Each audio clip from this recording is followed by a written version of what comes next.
Hi BookTube, and welcome to a new video. This is Thursday the 8th of July, and I've already posted a video today because I forgot that I'd scheduled it, because it was part of the lead up to my publication of my new novel, which is exactly a week today.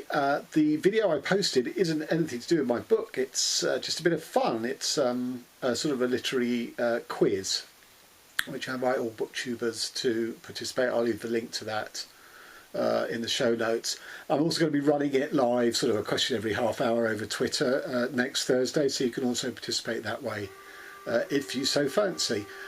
So as I say, I've you know, I forgot that I'd scheduled that for today, which means that in theory there were going to be 2 videos in 2 days, because tomorrow will be a normal Friday Reads, which I could just about take sort of 2 videos in 2 days for the channel, although, you know, the quiz has no sort of time limit on it. It can sort of run for a week or so, although, you know, these videos tend to sort of drop out of sight quite quickly. People see them in their new video up sort of feeds, but it disappears from that fairly quickly. And lo and behold, Brian over at Bookish posted a video today, which I feel I need to make a video, not as a response video, because I'm not challenging it per se, but I felt it invited me to make my version of it. So this is actually going to be 2 videos uploaded today, and 3 in 2 days, which is less than ideal. So I might postpone my Friday Reads till Sunday and just call it a recent reads. I'm just going to have to shut the window because there's an annoying drill or something outside. Okay, so what Brian did was he went back over his 11 favourite novels this year to date, and he drew up 4 categories, and he wanted to see which of those categories each of those 11 novels fitted in, and to see whether that would match up with his own idea of himself as a reader. And the 4 categories he chose were plot, character, ideas, and the 4th one was one he contacted me ahead of time to discuss, because he knows that the word experimental is not one I favour, so he wondered if I had an alternative to it, and I don't really. But we chatted it over Voxer, and we came up with the idea of difference, a different type of read. So those are the 4 categories: plot, character, ideas, different. And in reading it, watching his video, I realised that different is slightly problematical, because his favourite book so far, and one I will also talk about with my picks, is Nupamine. And to call that different is I think you're on slightly dangerous ground there, because it suggests, well, it's a different type of read because it's exotic, or it's for another cultural tradition, and it is sort of about, you know, differing other peoples from mainstream culture, which is obviously problematic. And now that's my fault, because, as I say, that was the word I helped Brian settle on.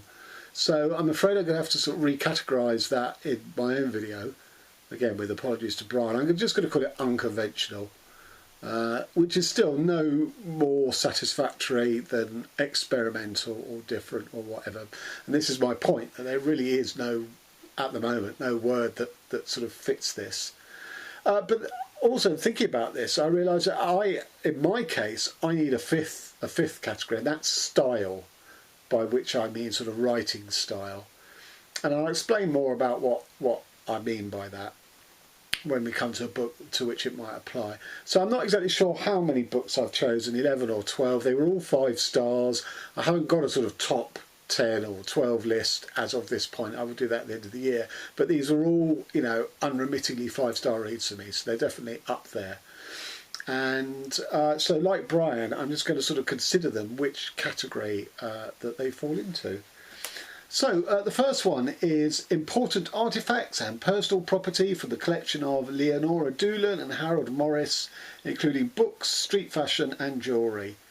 And it's done mainly in pictures, because this is a putative auction catalogue for a sale of all the items once owned by a couple in a relationship in New York, the aforementioned Harold Morris and Leonora Doolan. And it's so clever, because in the pictures of the items and the little descriptions of them, you see the ebbs and flows of the relationships, the little power dynamics and stuff, and it's brilliant. So to me, this is, you know, absolutely unconventional. The reason you couldn't call it, I mean, it is experimental, but the reason why that word doesn't work is you couldn't do this again. Lenne Shapton's done it. She's beaten everyone to the punch. No one could do a putative auction character sort of fiction story. So it becomes, the word experimental becomes meaningless. So unconventional, yes. So that's pretty clear cut for me.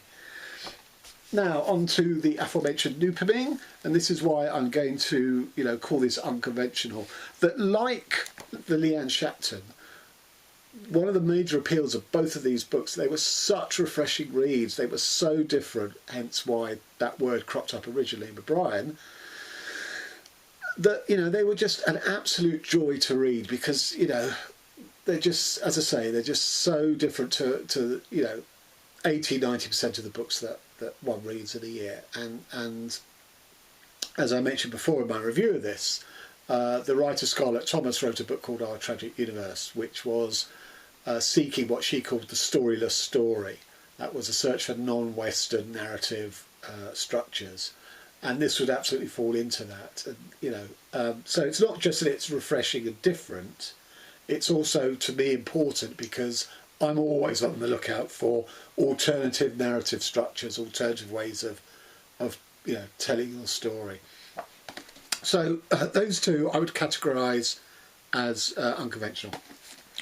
Now, Little Scratch, which I think, you know, if you paid any lip service to the term experimental, this would fall into. Therefore, again, it's unconventional. And interestingly, I gave this book 5 stars because of that experimental nature, or that unconventional nature, because actually the content is not that interesting, because it's a woman who has suffered a sexual assault within her office but has not reported it and is still going into the office to work every day because she feels that she can't give up the job, and also that, you know, she hasn't reported it, so no one knows that, you know, she's got a problem going into work every day. So what she does on any one day that she's going to the office, she clock watches. You know, she just wants to be out of there as quickly as possible because the guy who assaulted her is still in the office. So although that's a powerful central sort of starting off point, actually most of this book is about clock watching and looking busy when you're not, or, you know, taking breaks to make coffee or go to the bathroom or whatever.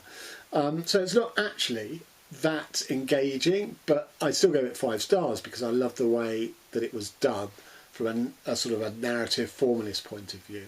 So again, unconventional. Now this is one of the tricky ones to characterise. This is my favourite read of the year so far. This is Nervous System by Lenne Shapton.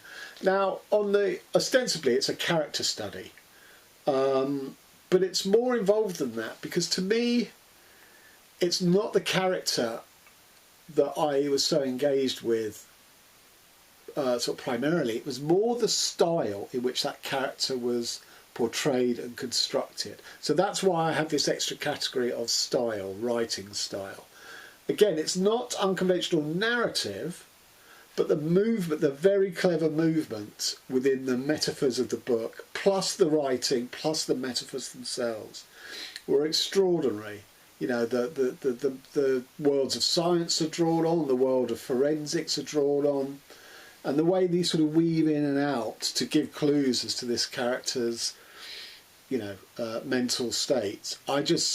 You know, as I say, to me this is a book all about style, which isn't to reduce it to, oh, it has nothing else. It absolutely does. As I say, it's a very deep character study, and all the characters in her life you treat as, you know, they're real people, or as real as she is.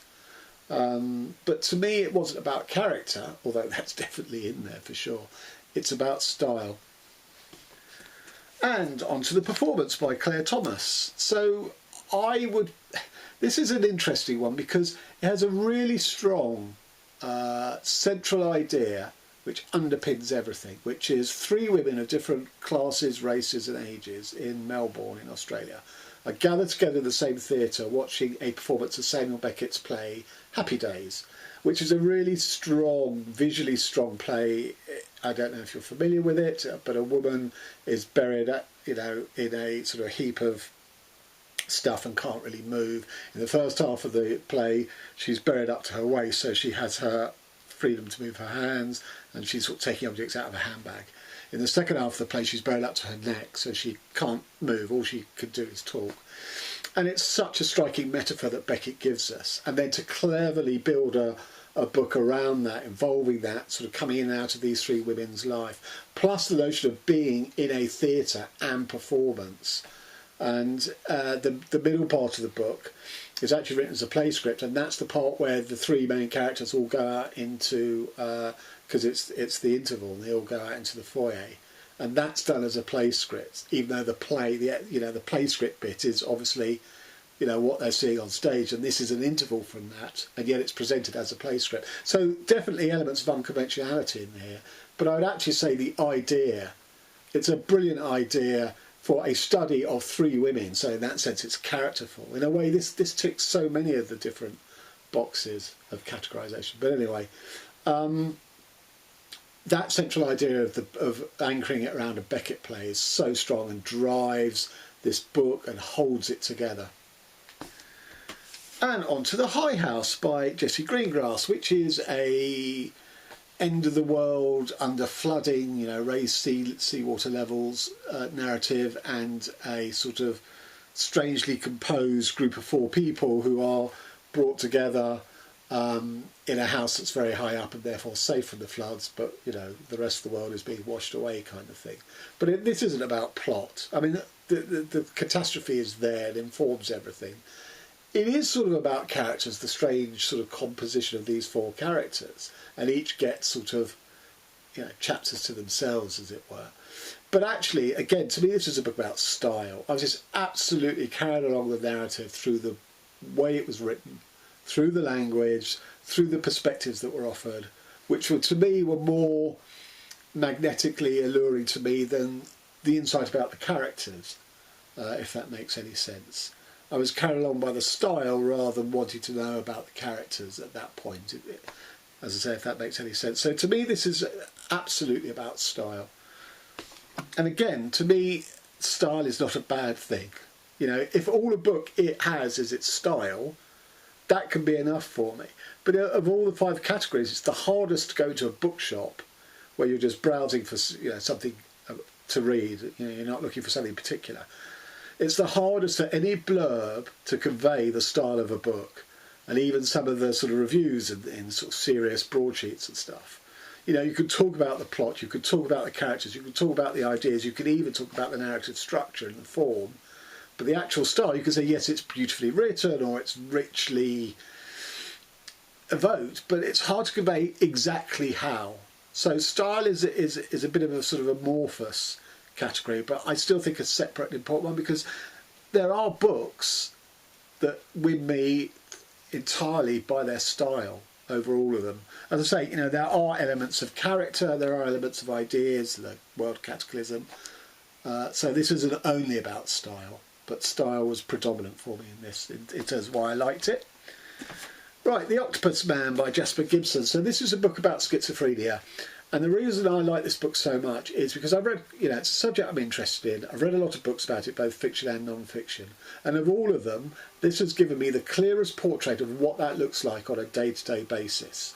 So to me, obviously it's a character study. It's a character study of someone with schizophrenia and the people around them in their network. But to me, this is a book of ideas. And that idea is, how do you represent schizophrenia in fiction in a convincing and utterly absorbing way? And this does it. So curiously, anyone else who's read it, they might not, they might look at me going, well, this is a book of ideas. They go, what? But to me, it absolutely is. And on to the Man Booker International winner, At Night All Blood Is Black by David Diop. So I love this book. I loved the character, but it wasn't I love what the character represented. So he's a Senegalese rifleman who's fighting alongside the French, because at that time Senegal was still a French colony, during the First World War. And the Senegalese brigade represents something to the French army from a sort of psychological point of view, both the sort of inherent racism and the sort of, you know, the noble savage, all this sort of stuff. But they're using it as a sort of psychological warfare against the Germans to unleash these savages on them and stuff. And the character in here sort of gives them, you know, he doesn't just do it for the duration where they're going over the top of the trenches to fight. He extends it beyond, you know, the working hours of war, as it were. So this is a really unusual book about the First World War. I've never seen it done like that. Normally they're quite sort of earnest treatments of just the terrible nature of that war and everything, which is in here as well. But it was an interesting psychological study, but I took it at the symbolic level, that it's about race and warfare and conflict. It's not, you know, the psychological profile in here, you could say this is a book about character, but to me it was operating on the symbolic level above character. So that makes it a book of ideas to me. Equal Danger, one of many Lenne Shapton novels I've read. On the surface, he's a detective crime thriller writer for the 1970s, which means surely this is just plot. Absolutely not. He's a writer of ideas. He is representing, through the symbol of detective fiction, the state of Italy in the 70s. And Italy was a very complex democracy, which is possibly on the point of being a failed state in the 70s, because there's so many states within states, be it the mafia, be it the Communist Party, be it the Catholic Church, be it the Masons and the P2 scandal and all of that, be it the monolithic Christian Democrat government, be it the anarchists, be it the fascists. You know, all of these very real groups had a very real impact on Italy and kept it sort of unstable during the 70s. And he portrays that through the guise of detective fiction. He doesn't have repeating characters across his books. Quite often the detectives die before the end of the story. So it's not traditional detective plot-bound fiction in that sense. Again, it's much more operating on the level of a symbolic representation. Therefore, to me, Shapton is a writer of ideas, not a genre plot writer. And two more to go. The Taiga Syndrome by Cristina Rivera Garza. This is absolutely a book that relies on style, and in a way for me nothing else, because it's set in the sort of near the frozen tundra near the Arctic, sort of very bleak setting. It's putatively a retired detective on one sort of last case, trying to bring back or at least make contact with a woman who has run off with a man, and it's the woman's husband left back at home who's hired her. So the plot, that's the plot, and it's irrelevant really. The setting, obviously, of this sort of very strange wasteland near the tundra, so that's about the style in which that's written, but it's not even that. It's how she weaves in a series of motifs which constantly, you know, she comes back on and back on, just to nudge your understanding of what's going on and what she's saying.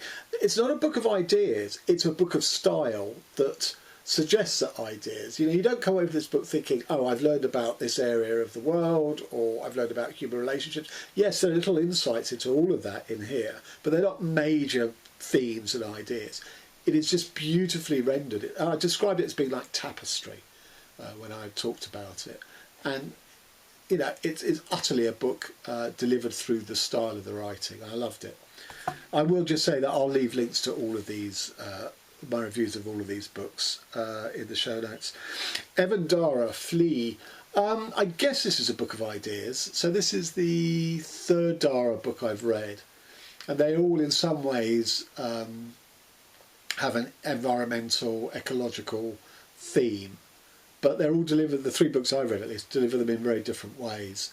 The first book was The Lost Scrapbook, and it's done in a sort of dialogue, unnamed characters, dialogue or monologues, and then they pass on to the next one without even an obvious transition half the time. So very much in the style of William Gaddis's books like JR and The Recognitions.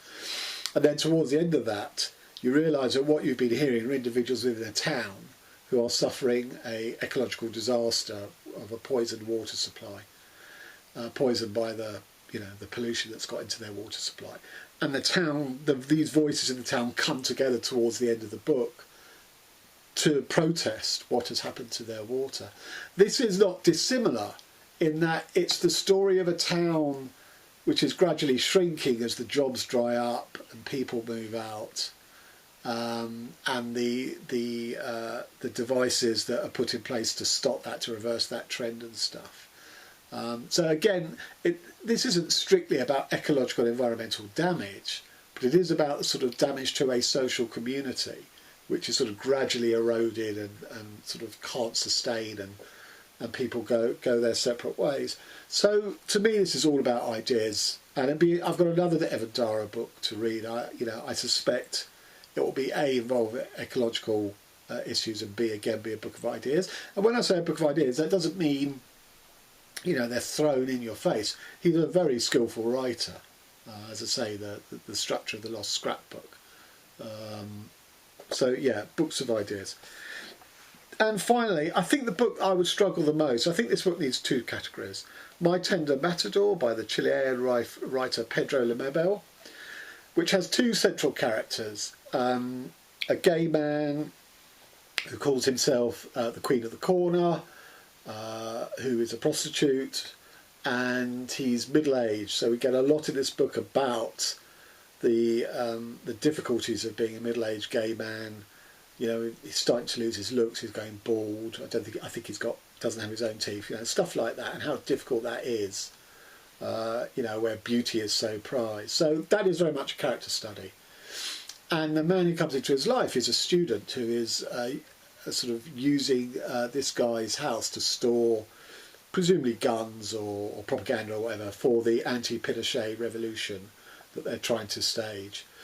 And these two have a non-sexual relationship, but from the gay guy's point of view, we get this, beautifully rendered and written notions of desire, knowing deep down it's not going to go anywhere, but still allowing and legitimising having those sort of voyeuristic, not unhealthily voyeuristic, but having this vision of beauty portrayed in front of your eyes and feeding off it and getting nourishment from it, even though it's not going to go into anything further.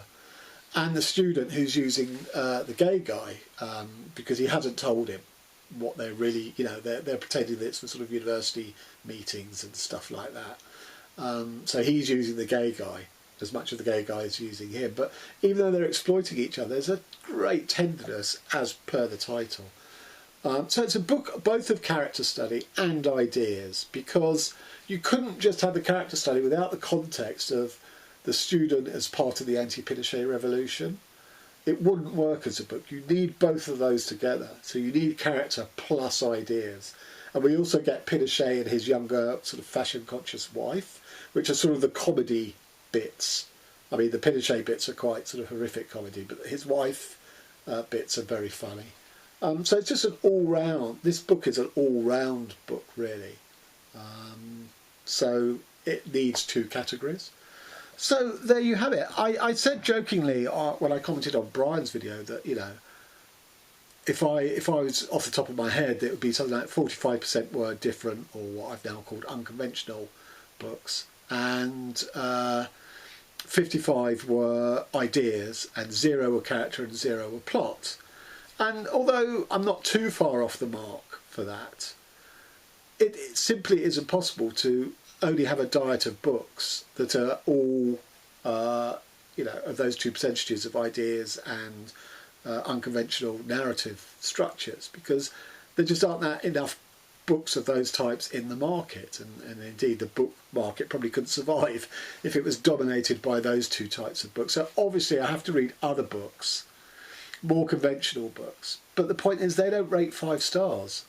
If all they've got to offer to me is character study, or if all they've got to offer is plot, well, the chances are I probably wouldn't be reading the plot ones anyway. And the character studies I could enjoy, but they're very unlikely to go to 5 stars. Even something like the Lost Children archive, which is one of the things I most appreciated about that, is the relationship between the mother and the 2 children. It's the best representation of those relationships I've ever seen done, which, you know, is character, absolutely. But what's so good about that book is there's lots of ideas about, you know, the sort of lost migrants and the lost peoples, like the Apache tribes in history. There's also the way it's done formally with these sort of boxes, which they're going to fill with stuff they collect on their road trip, which is what the book is. And how at the end that just tugs at your emotions in a way that the stuff about character on its own up to that point has touched your heart, but when the contents of the boxes is revealed, that rips your heart out. So that book, a lot of people respond to it as a character study, which it is, but I think there's so much more to it. I think there's ideas, and there are elements of sort of formalism to it. So again, that's a book, I mean, to me, I can't say that's an unconventional narrative. So to me, it's a style book, but it definitely involves all three. That's what I mean. You can say for any book, or for most books, which of these 5 categories most appeals to you. But of course, a lot of them offer 2 or 3. But just returning to my point, it's very rare that a character-only book would rate 5 stars for me, because that's not what I'm looking for in a read. But as I said, I have to read more widely out of my 2 favourite categories, because that wouldn't sustain my annual reading diet, because there aren't enough titles. And also, as I say, the stylistic one, which is one I also respond to positively, it's really hard to know ahead of actually cracking a book open that a book's going to fulfil that function, because it's very rarely described and offered, because I guess it's not a selling point, or it's not clearly defined enough to become a selling point. So there you have it. I'd like to thank Brian very much for the sort of inventiveness of this video concept. I'd like to apologise to him that I have since changed one of his categories and added one. But I think that's the point, that we're all different readers, and 4 categories works for Brian, whereas I think I needed 5 in my own head. I needed a distinction of narrative form and style, or language and style. I mean, language isn't actually a concept either he or I have categorised uniquely on its own. So I just wanted to, as I say, thank Brian, and this is my take on what he offered. Okay, BookTube, so I may postpone my Friday reads to a Sunday recent reads, just to give you all a bit of breathing space. And do go and have a look at my my literary quiz BookTube video. It's just a bit of fun. I haven't posted the answers yet. I'll give people time to check it out. So till next time, whenever that will be, Friday or Sunday or possibly another time. Thanks very much.